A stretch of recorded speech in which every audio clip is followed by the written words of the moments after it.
Hello guys, welcome to my YouTube channel. Last ವಿಡಿಯೋದಲ್ಲಿ part 1ನಲ್ಲಿ ನಾವು ಫಸ್ಟ್ ಗೇರ್ ಮತ್ತು ಸೆಕೆಂಡ್ ಗೇರ್ ಯೂಸ್ ಮಾಡಿ ಕಾರ್ ಹೊಡೆಯೋದು ಹೇಗೆ ಅಂತ ಹೇಳ್ಕೊಟ್ಟಿದ್ವಿ. ಈ ವಿಡಿಯೋದಲ್ಲಿ ಥರ್ಡ್, ಫೋರ್ತ್, ಫಿಫ್ತ್ ಗೇರ್ ಮತ್ತು ರಿವರ್ಸ್ ತೆಗೆಯೋದು ಹೇಗೆ ಅಂತ ಹೇಳ್ಕೊಡ್ತಾ ಇದ್ದೇವೆ. ಈಗ ನಿಮಗೆ ಗೇರ್ ಹಾಕೋದು ಹೇಗೆ ಅಂತ ಹೇಳ್ಕೊಡ್ತೇನೆ. ಪಾರ್ಟ್ 1ನಲ್ಲಿ ನಿಮಗೆ ಎಕ್ಸ್ಪ್ಲೇನ್ ಮಾಡಿದ್ದೆ ನಾನು ಗೇರ್ ಹಾಕೋದು ಹೇಗೆ ಅಂತ. ಆಗ ಈಗ ಒಂದು ಸಲ ಎಕ್ಸ್ಪ್ಲೇನ್ ಮಾಡಿ ಹೇಳ್ತೇನೆ. ಈಗ ನೀವು ಗೇರ್ ಇದೆಯಲ್ಲ, ಈಗ ಮಿಡಲಲ್ಲಿ ಇದೆ. ಮಿಡಲ್ ಅಂದರೆ ನ್ಯೂಟ್ರಲಲ್ಲಿ ಇದೆ ಅಂತ. ಫಸ್ಟ್ ಗೇರ್ ಹಾಕಬೇಕಿದ್ರೆ ನೀವು ಇಲ್ಲಿ ನೋಡಿ, ಲೆಫ್ಟಿಗೆ ಹೋಗಿ ಮುಂದೆ ಹೋದರೆ ಫಸ್ಟ್ ಗೇರ್, ಲೆಫ್ಟಿಗೆ ಹೋಗಿ ಮುಂದೆ ಹೋದರೆ ಫಸ್ಟ್ ಗೇರ್. ಅದೇ ಈಗ ಹೀಗೆ ಡೈರೆಕ್ಟ್ ಕೆಳಗಡೆ ಬಂದರೆ ಸೆಕೆಂಡ್ ಗೇರ್. ಈಗ ಒಂದು ಸಲ ಹೀಗೆ ಮುಂದೆ ಮಾಡಿದರೆ ಈಗ ಸೆಂಟರಿಗೆ ಬರ್ತದೆ ಗೇರ್. ಸೆಂಟರ್ ಅಂದರೆ ನ್ಯೂಟ್ರಲ್ ಅಂತ. ಈಗ ಮುಂದೆ ಮಾಡಿದರೆ ಥರ್ಡ್ ಗೇರ್. ಈಗ ಮತ್ತೆ ಸೆಂಟರಿಗೆ ಬರಬೇಕು. ಸೆಂಟರ್ ಅಂದರೆ ನ್ಯೂಟ್ರಲ್. ಈಗ ಮತ್ತೆ ಕೆಳಗೆ ಮಾಡಿದ್ರೆ ಫೋರ್ತ್ ಗೇರ್. ಮತ್ತೆ ಮಧ್ಯೆ ಬಂದು ಈಗ ಕಂಪ್ಲೀಟ್ ರೈಟ್ಗೆ ಬಂದು ಮುಂದೆ ಮಾಡಿದರೆ ಫಿಫ್ತ್ ಗೇರ್. ಫಿಫ್ತ್ ಗೇರಿಂದ ಮತ್ತೆ ಕೆಳಗೆ ಬಂದ ನಂತರ ಮತ್ತೆ ಸೀದಾ ಸೆಂಟ್ರಲ್ಗೆ ಬರ್ತದೆ, ಅಂದರೆ ನ್ಯೂಟ್ರಲ್ಗೆ ಬರ್ತದೆ. ಕಾರಲ್ಲಿ ಯಾವುದೇ ಗೇರ್ ಶಿಫ್ಟ್ ಆಗಬೇಕಿದ್ರು ನ್ಯೂಟ್ರಲ್ಗೆ ಬಂದೇ ಗೇರ್ ಹೋಗ್ತದೆ. ಫಸ್ಟ್ ಗೇರ್ ಮಾತ್ರ ಫಸ್ಟಿಂದ ಈಗ ಡೈರೆಕ್ಟ್ ಈಗ ಸೆಕೆಂಡ್ ಬಂತು. ಈಗ ನೋಡಿ, ಥರ್ಡಿಂದ ಫೋರ್ತಿಗೆ ಬರಬೇಕಿದ್ರೆ ನ್ಯೂಟ್ರಲ್ಗೆ ಬಂದು ಫೋರ್ತಿಗೆ ಬರ್ತದೆ. ಈಗ ಫಿಫ್ತಿಂದ ಫೋರ್ತಿಗೆ ಬರೋದಾದರೂ ಫಿಫ್ತಿಂದ ನ್ಯೂಟ್ರಲ್ಗೆ ಬಂದೇ ಫೋರ್ತ್ ಗೇರಿಗೆ ಬರ್ತದೆ. ಈಗ ಸೆಕೆಂಡ್ ಗೇರಲ್ಲಿ ನಾವು 20 ಸ್ಪೀಡಲ್ಲಿ ಹೋಗ್ತಾ ಇದ್ದೀವಿ. ಸ್ವಲ್ಪ ಎಕ್ಸ್ಲೇಟರ್ ಕೊಟ್ಟ ನಂತರ 30ಗೆ ಬಂದ ನಂತರ ನೀವು ಥರ್ಡ್ ಗೇರ್ಗೆ ಶಿಫ್ಟ್ ಮಾಡಿ. ಹಾಗೆ ಕ್ಲಚ್ ಬಿಡಿ, ಎಕ್ಸ್ಲೇಟರ್ ಸ್ವಲ್ಪ ಕೊಡಿ.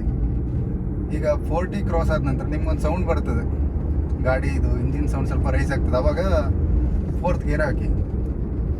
ಈಗ ನೋಡಿ, ಮತ್ತೆ ಎಕ್ಸ್ಲೇಟರ್ ಕೊಟ್ಟಾಗ ಗಾಡಿ ಸ್ಪೀಡ್ 50 ಕ್ರಾಸ್ ಆದಮೇಲೆ ನೆಕ್ಸ್ಟು ಫಿಫ್ತ್ ಗೇರನ್ನು ಹಾಕಿ. ಮತ್ತೆ ಸ್ವಲ್ಪ ಎಕ್ಸ್ಲೇಟರನ್ನು ಕೊಡಿ. ಈಗ 60 ಹೋಯಿತು. ಇದೇ ಸ್ಪೀಡನ್ನು ಮೇಂಟೈನ್ ಮಾಡ್ತಾ ಹೋಗಿ. ಇದ್ರ ನಂತರ ನೀವು ಫಿಫ್ತ್ ಗೇರಲ್ಲೇ ಓಡಿಸ್ಬೋದು. ಎಷ್ಟು ಸ್ಪೀಡ್ ಬೇಕಾದರೂ ಫಿಫ್ತ್ ಗೇರಲ್ಲೇ ಕವರ್ ಆಗುತ್ತೆ.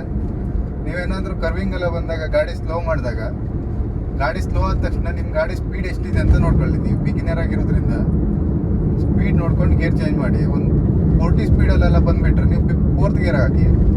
ಅದೇನಾದರೂ ನೀವು ಕರ್ವಿಂಗಲ್ಲಿ ತುಂಬ ಬ್ರೇಕ್ ಅಪ್ಲೈ ಮಾಡಿ 20 ಸ್ಪೀಡಲ್ಲೆಲ್ಲ ತಗೊಂಡು ಬಂದರೆ ಸೆಕೆಂಡ್ ಹಾಕಿ. ಈಗ ನೋಡಿ, ಇಲ್ಲಿ ನಾವು ಬ್ರೇಕ್ ಹಾಕಿದ್ವಿ, ಗಾಡಿ ಸ್ಲೋ ಆಯಿತು. ಈಗ 20 ಸ್ಪೀಡಲ್ಲಿ ಬಂತು. ಆವಾಗ ನಾವು ಸೆಕೆಂಡ್ ಗೇರಿಗೆ ಹಾಕಿ ಎಕ್ಸ್ಲೇಟರ್ನ ಕೊಡಬೇಕು. ಈಗ ಗಾಡಿ ಮೂವ್ ಆಯಿತು ನೋಡಿ. ಈಗ ಮತ್ತೆ 40 ಬಂತು, ಥರ್ಡ್ ಗೇರ್ ಹಾಕ್ತೀವಿ. ಸ್ವಲ್ಪ ಎಕ್ಸ್ಲೇಟರ್ ಕೊಟ್ಟು ಮತ್ತೆ ಫೋರ್ತ್ ಗೇರ್. ಈಗ 50 ಕ್ರಾಸ್ ಆದ ನಂತರ ಫಿಫ್ತ್ ಗೇರ್ ಹಾಕಿ. ಇದು ಸ್ಪೀಡ್ ನಿಮ್ಗೆ ಹೇಳ್ತಾ ಇರೋದು ಸ್ವಲ್ಪ ಗೊತ್ತಾಗಲಿ ಅಂತ. ಅಷ್ಟೇ ಸ್ಪೀಡ್ಗೆ ಅದೇ ಗೇರ್ ಹಾಕಬೇಕಂತ ಇಲ್ಲ. ನೀವು ಪ್ರಾಕ್ಟೀಸ್ ಆಗೋ ತನಕ ಹೀಗೆ ಫಾಲೋ ಮಾಡಿ. ನೆಕ್ಸ್ಟ್ ನೀವು ಪ್ರಾಕ್ಟೀಸ್ ಆದಮೇಲೆ ನೀವು ಗಾಡಿ ಸೌಂಡಲ್ಲೇ ನೀವು ಗೊತ್ತಾಗುತ್ತೆ ನಿಮಗೆ ಯಾವ ಗೇರಲ್ಲಿ ಹಾಕಬೇಕು ಅಂತ. ನೋಡಿ, ಸೀದಾ ರೋಡಲ್ಲಿ ಇದ್ದಾಗ ಇಷ್ಟೇ ಸ್ಪೀಡಲ್ಲಿ ಹೋಗ್ತಾ ಇರು. ಈಗ ನೆಕ್ಸ್ಟು ಕರ್ವಿಂಗೆಲ್ಲ ಬಂದಾಗ ನೀವು ಸ್ಪೀಡಲ್ಲಿ ಹೋಗ್ತಾ ಇದ್ದಾಗ ಈ ಎಕ್ಸ್ಲೇಟರ್ ಮೇಲಿದ್ದ ಕಾಲನ್ನು ತೆಗೆದು ಬ್ರೇಕ್ ಮೇಲೆ ಇಟ್ಕೊಳ್ಳಿ. ಸ್ವಲ್ಪ ಬ್ರೇಕ್ನ ಟ್ಯಾಪ್ ಮಾಡಿ. ಹೀಗೆ ಸ್ವಲ್ಪ ಸ್ಲೋ ಮಾಡ್ಕೊಂಡು ಕಟ್ ಆದಮೇಲೆ ಮತ್ತೆ ಎಕ್ಸ್ಲೇಟರ್ ಕೊಡಿ. ಈ ಕರ್ವಿಂಗ್ ಎಲ್ಲೇ ಬಂದರೂ ನೀವು ಒಂದು ಕಾಲನ್ನು ಬ್ರೇಕ್ ಮೇಲೆ ಇಟ್ಕೊಂಡಿರಿ, ಮತ್ತೊಂದು ಕಾಲನ್ನು ಕ್ಲಚ್ ಮೇಲೆ ಇಟ್ಕೊಂಡಿರಿ. ಅಕಸ್ಮಾತ್ ಏನಾದರೂ ಜಾಸ್ತಿ ಬ್ರೇಕ್ ಅಪ್ಲೈ ಮಾಡಬೇಕಂತ ಆದರೆ ಕ್ಲಚ್ ಮೇಲೆ ಇದ್ದ ಕಾಲನ್ನು ಪ್ರೆಸ್ ಮಾಡಿ, ಕ್ಲಚ್ ಪ್ರೆಸ್ ಮಾಡಿ ಗೇರನ್ನು ಡೌನ್ ಮಾಡಬೇಕಾಗ್ತದೆ ಗಾಡಿ ಸ್ಲೋ ಆದ ನಂತರ.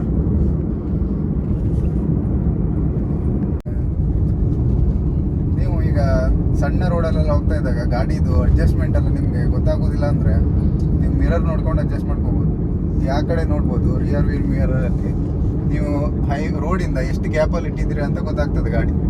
ಈಗ ನೋಡ್ಬೋದು ನೀವು ಈ ರೈಟ್ ಕಡೆ ಮಿರರಿಂದಲೂ ಈಗ ರೈಟ್ ಸೈಡಲ್ಲಿ ಎಷ್ಟು ಜಾಗ ಬಿಟ್ಟು ನೀವು ಗಾಡಿ ಓಡಿಸ್ತಾ ಇದ್ದೀರಿ ಅಂತ ಗೊತ್ತಾಗ್ತದೆ. ಈ ರಿಯರ್ ವೀಲ್ ಮಿರರ್ ಏನಿತ್ತಲ್ಲ, ಅದರಲ್ಲಿ ನೀವು ಹಿಂದ್ಗಡೆ ಗಾಡಿ ಬರ್ತಾ ಇದೆಯಲ್ಲ ಅಂತ ನೋಡ್ಬೋದು. ಅಕಸ್ಮಾತ್ ನೀವು ಸಡನ್ನ ಬ್ರೇಕ್ ಮಾಡ್ಬೇಕಂತಿದ್ರೆ ಹಿಂದ್ಗಡೆ ಗಾಡಿ ಇದೆಯಾ ಅಂತ ನೋಡ್ಕೊಂಡೇ ಬ್ರೇಕ್ ಹಾಕ್ಬೇಕಾಗ್ತದೆ. ನೋಡಿ, ಈಗ 50 ಸ್ಪೀಡಲ್ಲೂ ಫಿಫ್ತ್ ಗೇರಲ್ಲಿ ಹೋಗ್ಬೋದು, ನಂಗೆ ತೊಂದರೆ ಇಲ್ಲ. ನೀವು ಬ್ರೇಕ್ ಅಪ್ಲೈ ಮಾಡಲಿ ಆದರೆ ಆಯಿತು ಅಷ್ಟೇ. ನೀವು ನೋಡಿ, ಇಲ್ಲಿ ಕರ್ವಿಂಗ್ ಇದೆ, ಇಲ್ಲಿ ಸ್ವಲ್ಪ ಬ್ರೇಕ್ನ ಟ್ಯಾಪ್ ಮಾಡ್ಕೊಳ್ಳಿ. ಗೇರನ್ನು ತೆಗೆದು ಫೋರ್ತ್ಗೆ ಹಾಕಿ. ಈಗ ಮತ್ತೆ ಎಕ್ಸ್ಲೇಟರ್ ಕೊಟ್ಟರೆ ಆಯಿತು. ಸ್ವಲ್ಪ ಜಾಸ್ತಿ ಶಾರ್ಪ್ ಟರ್ನೆಲ್ಲ ಇದ್ದರೆ ನೀವು ತುಂಬ ಸ್ಲೋ ಮಾಡಿಕೊಂಡ್ರೆ ಟರ್ನ್ ಮಾಡಿ. ನೀವು ಹೊಸಬರಾಗಿರೋದ್ರಿಂದ ಗಡಿಬಿಡಿ ಮಾಡ್ಕೊಳ್ಬೇಡಿ. ನೋಡಿ, ಇಷ್ಟೆಲ್ಲ ಟರ್ನ್ ಇದ್ದರೆ ಸ್ವಲ್ಪ ಬ್ರೇಕನ್ನು ಅಪ್ಲೈ ಮಾಡಿ ಸ್ಲೋ ಮಾಡ್ಕೊಳ್ಳಿ. ಥರ್ಡ್ ಗೇರ್ಗೆಲ್ಲ ತಗೊಂಡು ನೆಕ್ಸ್ಟ್ ಎಕ್ಸ್ಲೇಟರ್ ಕೊಡಿ. ಸ್ಲೋ ಆಗೇ ಹೋಗಿ. ಸ್ಟಾರ್ಟಿಂಗಲ್ಲಿ ಓಡಿಸ್ತಾ ಇರೋದ್ರಿಂದ ಜಾಸ್ತಿ ಸ್ಪೀಡ್ ಓಡಿಸೋದಕ್ಕೆ ಟ್ರೈ ಮಾಡಬೇಡಿ ಕರ್ವಿಂಗಲ್ಲೆಲ್ಲ. ನಿಮಗೆ ಗಾಡಿದು ಅಡ್ಜಸ್ಟ್ಮೆಂಟ್ ಎಲ್ಲ ಗೊತ್ತಾಗ್ಲಿಲ್ಲ ಅಂದ್ರೆ ಮತ್ತೊಂದು ಐಡಿಯಾ ಇದೆ. ಹೇಗೆಂದ್ರೆ ಈ ಪಿಲ್ಲರ್ ಇದೆಯಲ್ಲ, ಈ ಪಿಲ್ಲರ್ ಕೆಳಗಡೆನೆ ಕರೆಕ್ಟಾಗಿ ಟೈರ್ ಇರುತ್ತೆ. ಈ ಪಿಲ್ಲರ್ ನೋಡ್ತಿರ್ಬೋದು, ಇದ್ರ ಕೆಳಗಡೆ ಟೈರ್ ಇರುತ್ತೆ. ಈ ಗಾಡಿ ಅಡ್ಜಸ್ಟ್ಮೆಂಟ್ ಇರೋದು ಇಲ್ಲಿಂದ ಇಷ್ಟು, ಅಂದರೆ ಬಾಡಿ ಸ್ವಲ್ಪ ಹೊರಗಿದೆ, ಸ್ವಲ್ಪ ಒಂದಿಷ್ಟೇ ಹೊರಗಡೆ ಇರುತ್ತೆ ಬಾಡಿ. ಆದರೆ ನೀವು ರೋಡಿಂದ ಟೈರ್ ಕೆಳಗೆ ಹೋಗ್ಬಾರ್ದಂದ್ರೆ ಈ ಪಿಲ್ಲರ್ ನೋಡ್ಕೊಂಡ್ರೆ ಗೊತ್ತಾಗ್ತದೆ ಇದು ಎಷ್ಟು ದೂರದಿಂದ ಇದೆ ನಿಮ್ಮ ರೋಡ್ ಮೇಲೆ ಟೈರ್ ಅಂತ ಗೊತ್ತಾಗ್ತದೆ. ನೋಡ್ಬೋದು ನೀವು ಮಿರರ್ ನೋಡಿದ್ರೆ ನಿಮ್ಗೆ ಅಲ್ಲಿ ಬಾಡಿ ಎಷ್ಟು ಹೊರಗಿದೆ ಅಂತ ಗೊತ್ತಾಗ್ತದೆ. ರೋಡಿಂದ ಎಷ್ಟು ಜಾಗ ಬಿಟ್ಟು ನೀವು ಗಾಡಿ ಓಡಿಸ್ತಾ ಇದ್ದೀರಿ ಅಂತ ಗೊತ್ತಾಗ್ತದೆ ಲೆಫ್ಟ್ ಮಿರರಲ್ಲಿ. ಇದನ್ನ ನೀವು ಟೈರ್ನ ಅಡ್ಜಸ್ಟ್ಮೆಂಟ್ಗೋಸ್ಕರ ಇಟ್ಕೊಳ್ಬೋದು. ಅಂದರೆ ಇದ್ರ ಕೆಳಗಡೆನೆ ಟೈರ್ ಇರ್ತದೆ. ನೀವು ಜಾಸ್ತಿ ಸೈಡ್ ಹೋದಾಗ ಹೆದರಿಕೆ ಇರ್ತದೆ ನಿಮಗೆ, ರೋಡಿಂದ ಕೆಳಗೆ ಹೋಗ್ಬೋದು ಗಾಡಿ ಅಂತ. ಅವಾಗ ಇದ್ರ ಒಂದು ಅಡ್ಜಸ್ಟ್ಮೆಂಟ್ ಮಾಡ್ಕೊಂಡು ನೀವು ಗಾಡಿ ಹೊಡೀರಿ ಫಸ್ಟ್. ನೆಕ್ಸ್ಟ್ ನೀವು ಪ್ರಾಕ್ಟೀಸ್ ಮಾಡ್ತಾ ಮಾಡ್ತಾ ನಿಮಗೆ ರೂಢಿ ಆಗ್ತದೆ. ಗಾಡಿ ಅಡ್ಜಸ್ಟ್ಮೆಂಟ್ ಏನಿದೆಯಲ್ಲ ಮುಂದೆ ಸೈಡ್ ಎಲ್ಲ, ಅದು ನೀವು ಜಾಸ್ತಿ ಗಾಡಿ ಹೊಡಿತಾ ಇದ್ದಾಗ ನಿಮಗೆ ಪ್ರಾಕ್ಟೀಸ್ ಆಗಿ ಬರುವಂಥದ್ದು. ನೀವು ಎಷ್ಟು ರನ್ ಮಾಡ್ತೀರಾ ಗಾಡಿನ ಅಷ್ಟು ಪರ್ಫೆಕ್ಟಾಗಿ ನೀವು ಕಲಿಬೋದು. ಜಾಸ್ತಿ ಹೈವೇಲೆಲ್ಲ ಹೊಡೆಯೋದಕ್ಕಿಂತ ಈ ಥರ ರೋಡಲ್ಲೇ ಹೊಡೆಯೋದು ಪ್ರಾಕ್ಟೀಸ್ ಮಾಡಿ. ಇದ್ರಲ್ಲಿ ನಿಮಗೆ ಸ್ವಲ್ಪ ಪ್ರಾಕ್ಟೀಸ್ ಆಗ್ತದೆ. ಹೈವೇಲಿ ಅಂದರೆ ಸ್ಟೇಟ್ ಇರೋದ್ರಿಂದ ನಿಮ್ಗೆ ಅಷ್ಟು ಪ್ರಾಕ್ಟೀಸ್ ಆಗೋದಿಲ್ಲ. ಈ ಕರ್ವಿಂಗ್ ನೋಡಿ ಸ್ವಲ್ಪ ಶಾರ್ಪ್ ಇದೆ. ಈಗ ನಾನು 3rd ಗೇರಲ್ಲಿ ಇದ್ದೇನೆ. ಟರ್ನ್ ಆದ ನಂತರ ಸ್ವಲ್ಪ ಸ್ಪೀಡ್ ಜಾಸ್ತಿ ಮಾಡಿ 4th ಹಾಕಿ, ಹಾಗೆ ಮತ್ತೆ ಸ್ವಲ್ಪ ಸ್ಪೀಡ್ ಮಾಡಿ 5th ಹಾಕಿ, ಇಷ್ಟೇ ಇರೋದು. ಈಗ ಮತ್ತೆ ಕರ್ವಿಂಗ್ ಬಂದ ತಕ್ಷಣ ನೀವು ಬ್ರೇಕ್ ಮೇಲೆ ಸ್ವಲ್ಪ ಕಾಲಿಟ್ಕೊಂಡಿರಿ, ಬ್ರೇಕ್ನ ಸ್ಲೋ ಮಾಡಿ ಅಪ್ಲೈ ಮಾಡಿ. ಈಗ ನೋಡಿ, ಈಗ ಅದೇ ಸ್ಪೀಡಲ್ಲಿ ಹೋಗ್ತಾ ಇದ್ದೀನಿ. ಈಗ ಯಾವುದೇ ಗೇರ್ ಚೇಂಜ್ ಮಾಡಲಿಲ್ಲ. ಈಗ ಮತ್ತೆ ಎಕ್ಸ್ಲೇಟರ್ ಕೊಟ್ಟರೆ ಆಯಿತು. ಈ ಎಲ್ಲ ಸಲ ಕರ್ವಿಂಗಲ್ಲಿ ಗೇರ್ ಡೌನ್ ಮಾಡಬೇಕಂತ ಅವಶ್ಯಕತೆ ಇರುವುದಿಲ್ಲ. ನಿಮ್ದು ಗಾಡಿ ಅದೇ ಸ್ಪೀಡಲ್ಲಿ ನೀವು ಟರ್ನ್ ಮಾಡ್ಕೊಂಡು ಹೋಗ್ತೀರಾ ಅಂದರೆ ಹೋಗ್ಬೋದು. ನಿಮ್ಗಿಲ್ಲ, ನಿಮ್ಗೆ ಸ್ವಲ್ಪ ಭಯ ಇದೆ ಅಂದರೆ ನೀವು ಈಗ ಸ್ವಲ್ಪ ಬ್ರೇಕ್ ಅಪ್ಲೈ ಮಾಡಿ ಟರ್ನ್ ಮಾಡಿ. ಮತ್ತು ಜಾಸ್ತಿ ಸ್ಲೋ ಹೋಗ್ಬೇಕಂದ್ರೆ ಬ್ರೇಕ್ ಅಪ್ಲೈ ಮಾಡಿ ಗೇರ್ನ ಒಂದು ಡೌನ್ ಮಾಡ್ಕೊಳ್ಳಿ, ಸ್ಲೋ ಮಾಡಿ. ಈಗ ನೋಡ್ಬೋದು ಟರ್ನಿಂಗ್ ಇದೆ, ಬ್ರೇಕ್ ಅಪ್ಲೈ ಮಾಡಿ, ಸ್ಲೋ ಆದ ನಂತರ ಟರ್ನ್ ಮಾಡಿ. ನೀವು ನೆಕ್ಸ್ಟ್ ಪರ್ಫೆಕ್ಟ್ ಆದ ನಂತರ ನೀವು ಸ್ಪೀಡಲ್ಲೇ ಟರ್ನ್ ಮಾಡ್ಬೋದು. ಈಗ ನೋಡಿ, ಇದು ಶಾರ್ಪ್ ಇದೆ ಕರ್ವಿಂಗು. ಇಲ್ಲಿ ಬ್ರೇಕ್ನ ಅಪ್ಲೈ ಮಾಡಿ 4th ಗೇರ್ ಹಾಕಿ ಎಕ್ಸ್ಲೇಟರ್ ಕೊಡಿ ಕರ್ವಿಂಗ್ ಆದ ನಂತರ. ಈಗ ನೆಕ್ಸ್ಟ್ ನಾವು ರಿವರ್ಸ್ ತೆಗೆಯೋದು ಹೇಗಂತ ಹೇಳ್ತೇವೆ. ಈಗ ನಾವು ರಿವರ್ಸ್ ತೆಗೆಯೋದು ಹೇಗೆ ಅಂತ ಹೇಳ್ಕೊಡ್ತೇನೆ. ಮೊದಲನೇದಾಗಿ ರಿವರ್ಸ್ ಗೇರ್ ಹಾಕ್ಬೇಕಿದ್ರೆ ನೋಡ್ಬೋದು, ಇಲ್ಲಿ ರಿವರ್ಸ್ ಇದೆ, ಮಿಡಲಲ್ಲಿ ನ್ಯೂಟ್ರಲಲ್ಲಿ ಇರುತ್ತೆ ಗಾಡಿ. ಈಗ ರೈಟ್ಗೆ ಬಂದು ಕೆಳಗಡೆ ಬಂದರೆ ರಿವರ್ಸ್ ಗೇರ್ ಬಿಡುತ್ತೆ. ಈಗ ಗಾಡಿ ಮೂವ್ ಮಾಡೋದು ಹೇಗೆ ಬೇಕಿದ್ರೆ ನೀವು ಲೆಫ್ಟ್ ಮತ್ತು ರೈಟ್ ಮಿರರ್ನ ನೋಡ್ಕೊಳ್ಬೇಕು.